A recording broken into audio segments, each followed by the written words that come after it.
New car. I noticed. Pole position. I noticed that too. Level playing field now, my ratty little friend. Yeah. Let's see where we are after lap 1. Let's see where we are in 5 races time. Daniel, Rush is a true story based on the rivalry that happens in Formula One racing back in the 1970s. Can you tell us a little bit more about the story?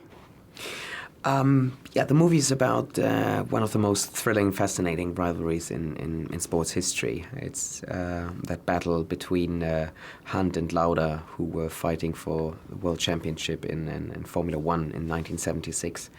And it couldn't have been more dramatic. I mean, if you look at the season, it's a movie in itself. At first, Niki Lauda was ahead of James, then he had his terrible crash, recovered from that after 40 days in hospital, and was pushed and eager to get back into the car because of this intense rivalry with James Hunt. And until the very end, the last day in the last race, they were competing. And yeah, it's truly fascinating. Do you really think it upsets me, James? Calling me a rat? Because I look like one? I don't mind it. Rats are ugly, sure, and nobody likes them. But they're very intelligent, and they have a strong survival instinct. What was it like to play a character like Niki Lauda, who is such an icon and who people would have remembered watching? Was that daunting? It was very daunting and frightening at first, you know, because you feel that responsibility and that weight on your shoulders. You know, in Germany, he's still very present on TV. Everybody knows him. He's a living legend. He's a hero. So that makes you nervous at first. And I was lucky to have a good relationship with him. So by that, I could learn so much, and I got information that I couldn't have got anywhere else. Niki told me things that I couldn't read or see anywhere. This was a crucial advice and help, not only for me, but also for Peter Morgan and Ron Howard.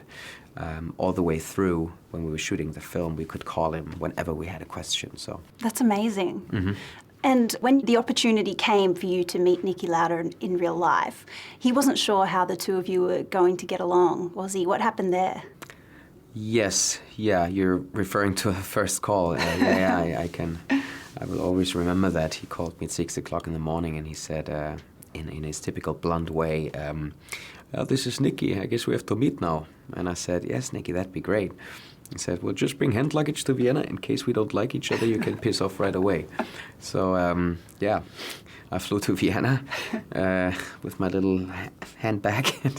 and then fortunately, I stood longer than expected and had to buy some extra clothes.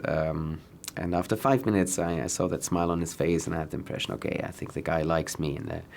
And then he took me to Sao Paulo in his own private jet. Wow. As you will do if you're Niki Lauda. And then he introduced me to drivers there at the Grand Prix, to Sebastian Vettel and Nico Rosberg. But I also met former drivers of his generation, Jackie Stewart and Nelson Piquet. And I could see the difference between those rock and roll guys in the 70s and the modern drivers. I have the track record here. I'm the only person in history to do the ring in under 7 minutes. So actually, it's to my advantage to race it today. Because I'm quicker than all of you. Fine. Then let's race. What was Niki's reaction after seeing the film? He was very moved because he could not remember anything about that day when he had this crash. So he said it was very disturbing and tough for him to watch the film and reliving these moments. And he said he couldn't sleep that night after seeing it. And it was very sweet because he asked me then, was I really such an asshole, Daniel, do you think? I said, no, Niki, no. You're kind of likable towards the end. And the crash in the movie was actually filmed at the same location that the crash took place in 1976. That must have been so chilling to go to that spot and reenact that terrible accident. Yeah, I got goosebumps because it was really at the very corner where the accident happened. So not only on the racetrack, but really there. It was very accurate and precise. And when I came there, they had already staged it, and there was, you know, flames and two cars that had crashed. And I did some of the stuff, you know. I was sitting in the car, and two drivers would pull me out, and there were flames, yeah, very intense experience. Look at the way he's driving, like an old man. Right now, with zero incentive or reward, why would I drive fast? Because I'm asking you to.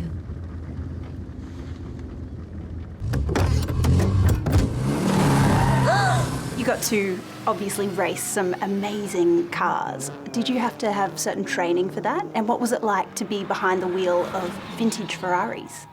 Yeah, it was fantastic. Chris and I, we were in sort of Formula 3 or Formula 1 boot camp, and we got used to, you know, drive these cars. And I had a little accident. The first time I tested my Ferrari, a wheel came off, and I spinned, and it felt quite uncomfortable for 2 or 3 seconds. And then I turned around, and I saw Chris and his mechanics laughing. And in my paranoid brain, I thought immediately it was Chris. Yeah, he has manipulated my car. It's dirty McLaren tricks. So there was rivalry in the movie and then on set as well. Only when I was in the makeup trailer, and I was picked up at 3 a.m. to get the prosthetic makeup done, and Chris was picked up at 10. And, you know, and he had all these lovely scenes of kissing nurses and making love on a plane, and I was just checking my tires, you know, on that day. I felt you like... had to do the hospital scenes. Exactly.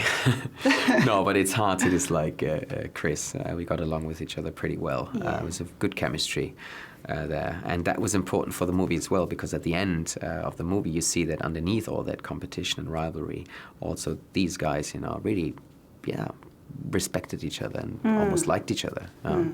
And that's what I think we both felt for each other too. Well, Daniel, it's an absolutely awesome movie, and thank you so much for chatting to BigPond Movies. Thank you. The showdown between you and Nikki is all anyone wants to see.